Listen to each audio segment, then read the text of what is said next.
Ara Simmons, a 29-year-old school counselor living in Los Angeles, stood at the edge of one of the biggest moments of her life, her wedding day.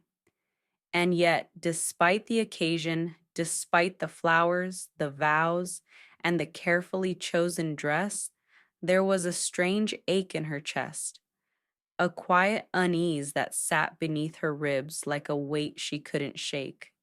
She was marrying Oliver Wright, an artist by profession and a volunteer in foster youth programs. Oliver was the one who had taught Ara that broken things can still be beautiful, that strength isn't about never falling apart. It's about how gracefully you put yourself back together. And yet, even with Oliver's hand in hers, even with love so present, it felt like breath. A part of her couldn't silence the ghosts that still whispered through her heart. Ara's mother had died when she was only 10, a loss that turned bedtime stories into silence and dinner tables into quiet battlegrounds. A few years later, her father, Gerald Simmons, remarried a woman named Janice. Gerald had once been a tender, attentive father, the kind who sat front row at school plays, who made pancakes in funny shapes, who kissed her forehead and called her his brightest star. But after Janice arrived, something shifted. His gaze dulled, his laughter grew shorter, his priorities rearranged, and Ara began to feel like a guest in the very house she used to call home. Janice had a daughter from her previous marriage, Callie, and Callie was everything Ara wasn't. She was adored, celebrated, placed on a pedestal Ara could no longer reach. Gerald, once the father who noticed every little thing Ara did, now saw the world through Janice's lens. The home that once smelled of bedtime books and pancake syrup became Janice and Callie's domain. Even Ara's room didn't feel like hers anymore. The curtains were chosen by Janice, the shelves held Callie's trophies, and the air itself seemed to carry Gerald's silence.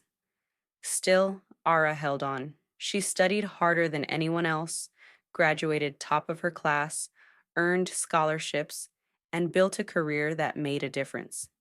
She became a children's counselor, the kind of adult she had once needed.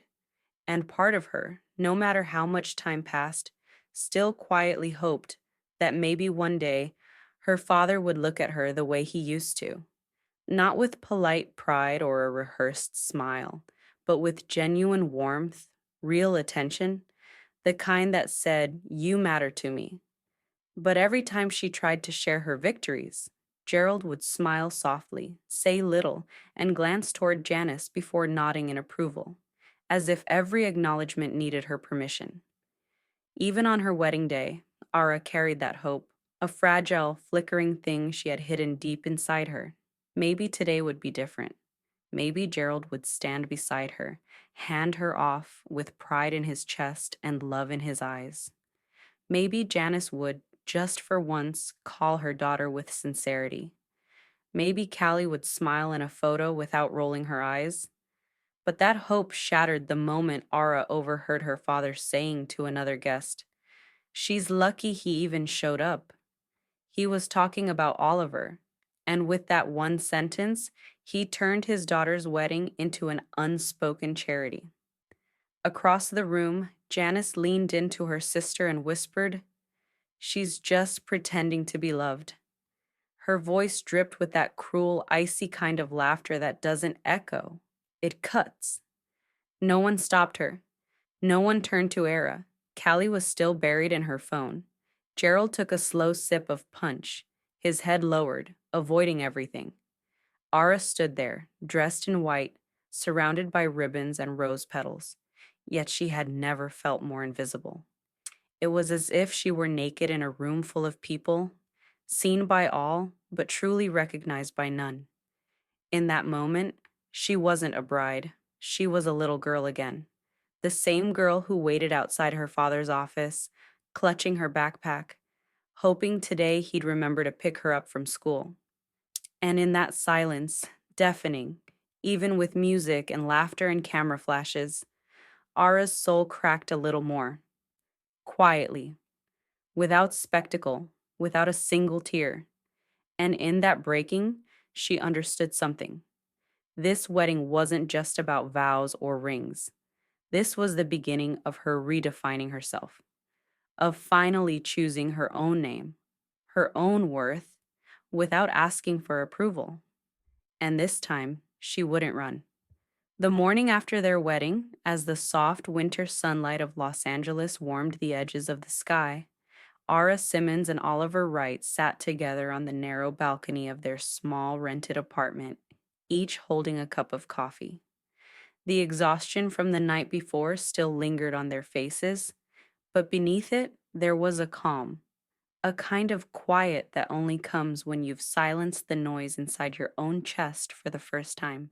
Oliver, a mural artist and a volunteer for foster youth programs, gently held Ara's hands in his own, just looking at her, as if to remind himself that this woman, now his wife, was real, was here, and would never be taken away from him. As a little girl, Ara had often dreamt of her wedding, but those dreams never included Janice's cold smile or Gerald's emotional distance. She had hoped, deep in some quiet part of her, that her father would at least look her in the eye and say that he still loved her the way he did before her mother died. But all she got, on one of the most important days of her life, was a single sentence. She's lucky he even showed up. It didn't break her. It etched something inside her, like a scratch on glass that wouldn't go away. Oliver's sister, Mia, had noticed it too. She had pulled Ara in for a gentle hug and whispered, "I don't know your whole story, but I saw what happened last night. And you deserve better." Ara had tried to smile, but her eyes had instinctively dropped to the floor. She still couldn't understand how someone could change that much.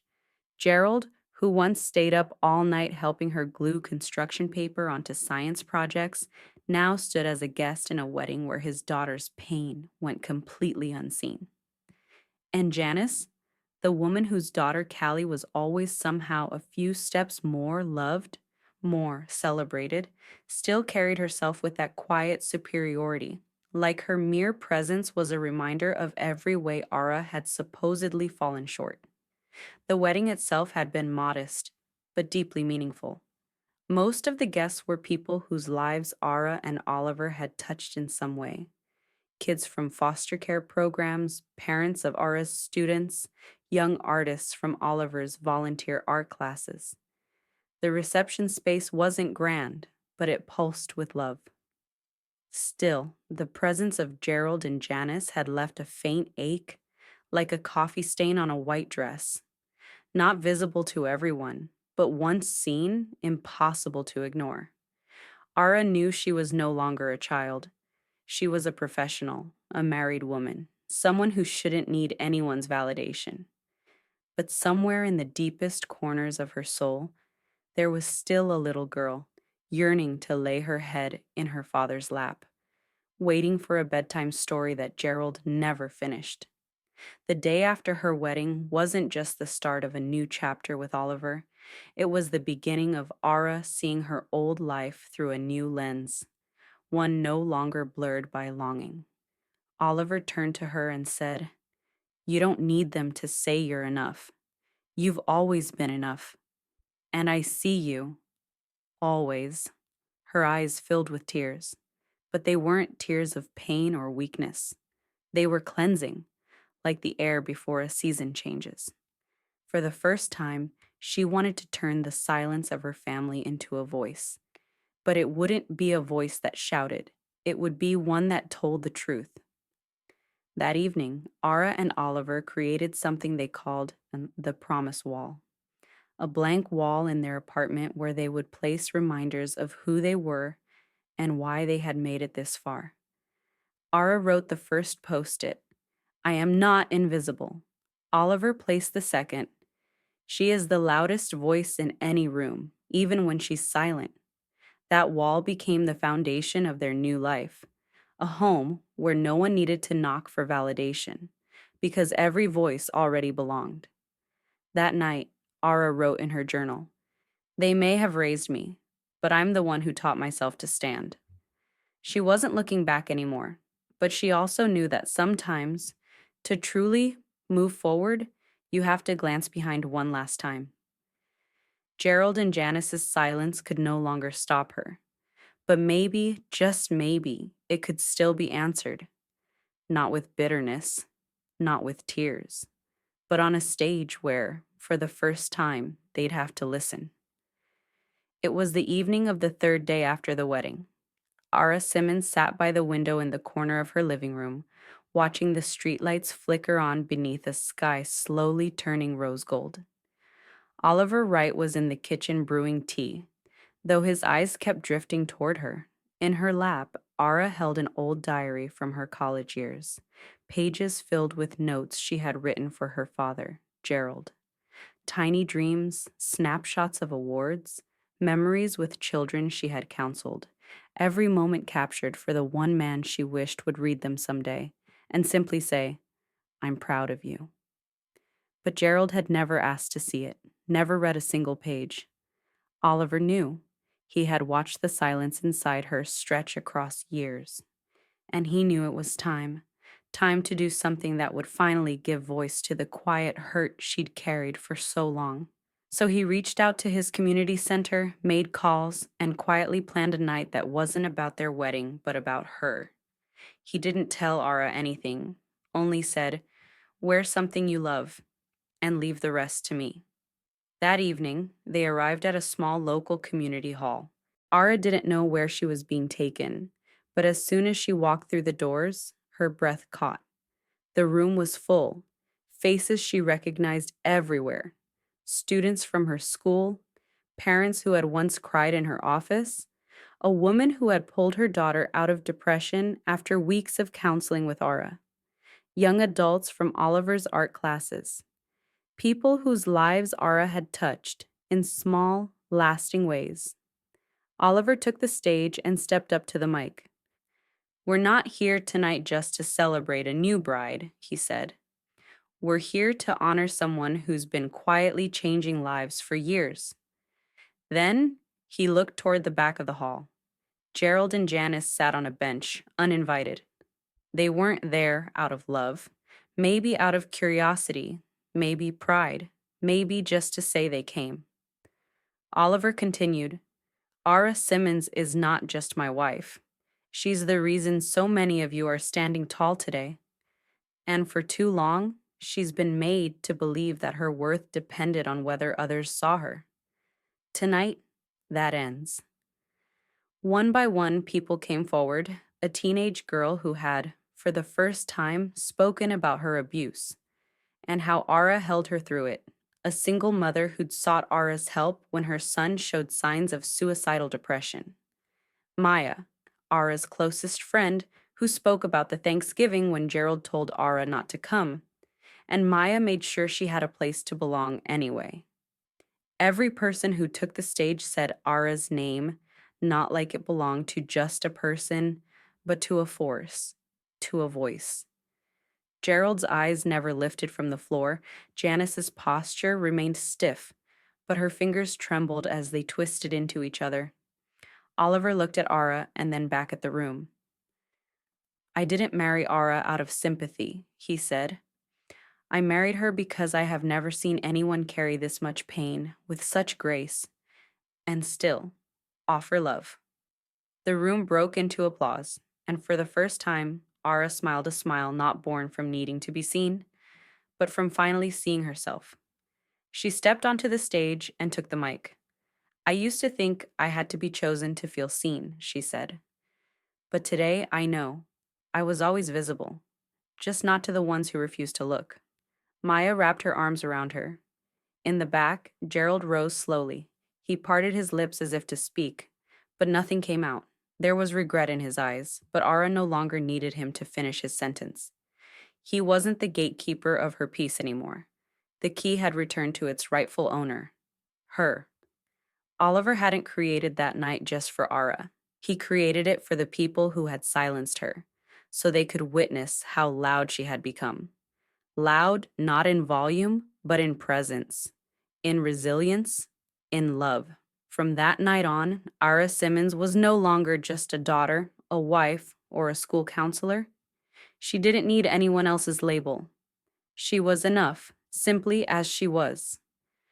After Oliver's tribute evening, something shifted inside her. Not something broken, something whole. Something that had always felt just out of reach finally returned to her. A part of herself that no longer needed validation to feel real. The girl who once waited for her father's praise now stood tall in her own truth. The next day at school, something was different. Parents who had once looked at her with polite detachment now met her eyes with something else: respect. A mother approached and said, "Miss Simmons, you didn't just help my daughter. You helped us learn how to be strong." For the first time, Ara felt it. The world was finally seeing her. But more importantly, she was seeing herself.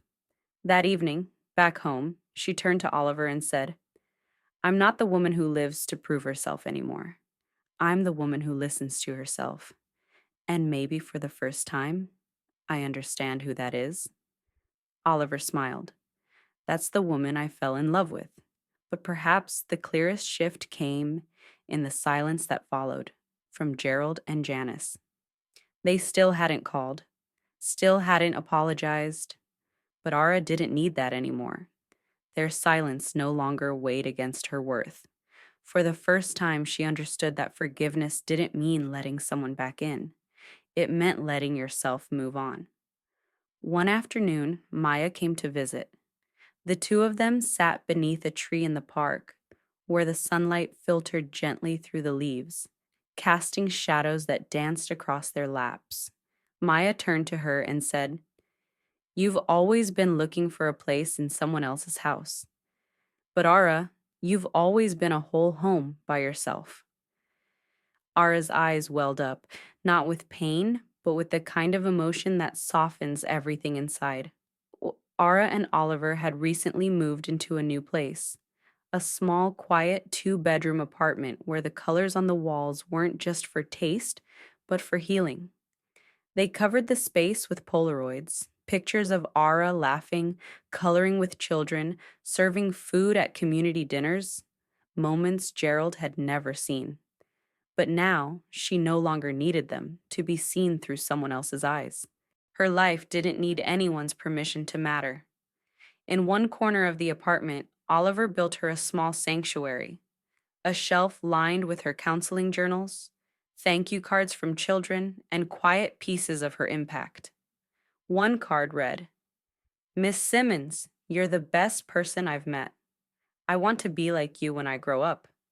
Looking at that card, Ara realized that validation had never lived in Gerald's cold nods or Janice's passive approval. It lived in her work, in her truth, in every life she had touched, every quiet story she had helped rewrite. One evening, a letter arrived in the mail. The envelope was plain, but the handwriting on it stopped her breath for a second. Inside was a small handwritten card. "I saw everything. I don't know how to say sorry, but I want to try. Gerald." Ara stared at the card for a long time, then handed it to Oliver. "It's too late," she said, "but it's not worthless." Oliver didn't say much. He just nodded, the way someone does when they know the words don't matter. Only the feeling does. She placed the card in a small wooden box where she had kept every note and photo Gerald had ever sent. Few, far between, and always too late. They weren't definitions anymore, just echoes, just history. Ara had found a new identity now, one that wasn't shaped by being someone's daughter or someone's sister, but by understanding and honoring her own depth. That night, Ara wrote in her journal, "I used to think healing came from being welcomed back into places that broke me. But now I know healing is choosing not to go back there at all." Oliver sat out on the porch, waiting for her. Ara joined him, settled beside him, and said, "Thank you for letting me grow at my own pace." Oliver simply took her hand and replied, "I never lifted you. You rose on your own. I was just there, where someone needed to be." A quiet tear slipped down Ara's cheek, not from pain, but from peace. It was a tear of recognition, of closure. And from there, the next morning began, one she would meet in full strength. In the weeks that followed their wedding, a gentle silence settled over Ara Simmons' life, not the kind that isolates, but the kind that comforts. Gerald and Janice never called. No apologies came, no explanations. But Ara no longer needed any. She and Oliver had rented a modest home in a quiet Los Angeles neighborhood, 2 bedrooms, a wooden balcony, and a small bench beneath an old lemon tree. It wasn't a dream house, but for the first time, it was theirs. A place where no one dismissed her voice, interrupted her thoughts, or made her feel small. A place where she was never less. Ara had started therapy, not as a way out of trauma, but as a path back to herself, a meeting place between her silence and her truth. Her therapist, Dr. Raina Moss, was an older woman with a voice that felt like a mother's warmth. In their very first session, she'd said, "Ara, you keep showing people the trimmed version of your pain. Now it's time you tell the whole story for yourself." Week by week, Ara began opening the doors she had long kept locked, like the time Callie got accepted into Harvard and Gerald handed out sweets to the entire neighborhood. But when Ara started her counseling internship at a struggling inner city school, all she got was a half smile at breakfast. Oliver never interrupted her process. He knew healing wasn't loud, it was made up of small, invisible wins. Like the day Ara quietly pulled Gerald's old birthday card from her purse, where it had lived for years, and dropped it in the trash. One day she asked him, "Do you ever think I overreacted? That maybe I was just too sensitive?" Oliver didn't blink. "No," he said. "What you felt was real. What you endured was real. And like you, it deserves respect." Slowly, Ara began to rewrite her story. She was no longer the girl who brought home awards to earn Gerald's gaze or wore Janice's favorite lipstick just to be seen. She now looked at herself in the mirror and thought, "I'm not less. I was just less visible to the wrong people." She changed her schedule, stopped taking extra hours at school, joined a pottery class with Maya on weekends. And after every therapy session, she journaled like it was prayer. One day, Maya smiled and said, "You don't walk anymore, Ara. You flow, like a river that never asks permission to carve its path." Callie never apologized, but one day, Ara received a small text. "You were right. You always were." That was it. Ara didn't reply. There was no need. Then one evening, Oliver surprised her. He had taken her old diary notes and turned them into a scrapbook, each page layered with her journey. Therapy quotes, children's handmade cards, snapshots of her in classrooms and community centers. And scattered through it were small handwritten notes from Oliver. "This is strength. You are home." They didn't see it, but I always did. She placed the scrapbook beside her bed, on the table where Gerald's photo once stood. Now, there was a picture of her instead. Ara, mid-laugh, surrounded by kids during a counseling session. Behind her, a poster read, "You matter." That evening, she and Oliver sat quietly on the porch, sipping tea. A breeze moved gently across them. Ara leaned her head on his shoulder and said, "I used to think healing would feel like some triumphant scream, but it feels like this, calm, quiet, and mine." Oliver smiled. "That's because this time, the story is yours, and no one gets to rewrite it but you." Ara knew then, the child inside her who once begged for validation had grown up.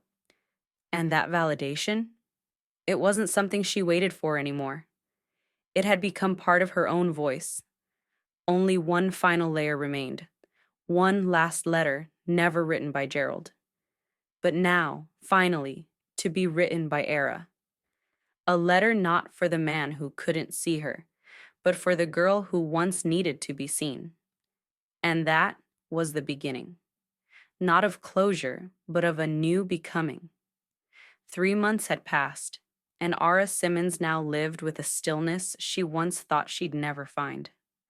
The evenings in Los Angeles no longer felt too fast, too bright, too much. They felt like her, honest, imperfect, and real. The silence from Gerald and Janice had faded into a distant hum, background noise she no longer tuned into. It didn't sting anymore. It didn't echo.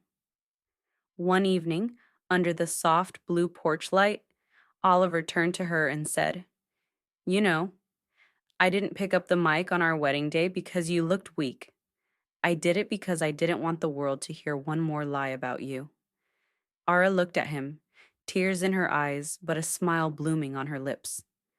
"You gave me back my voice," she whispered.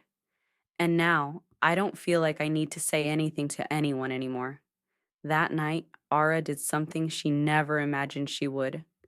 She wrote a letter to Gerald. It wasn't filled with blame. It didn't ask for apologies. It was a quiet declaration. "Dear Dad, I waited for you in every silence, in every award I won, in every quiet meal where I wished you'd look up and see me.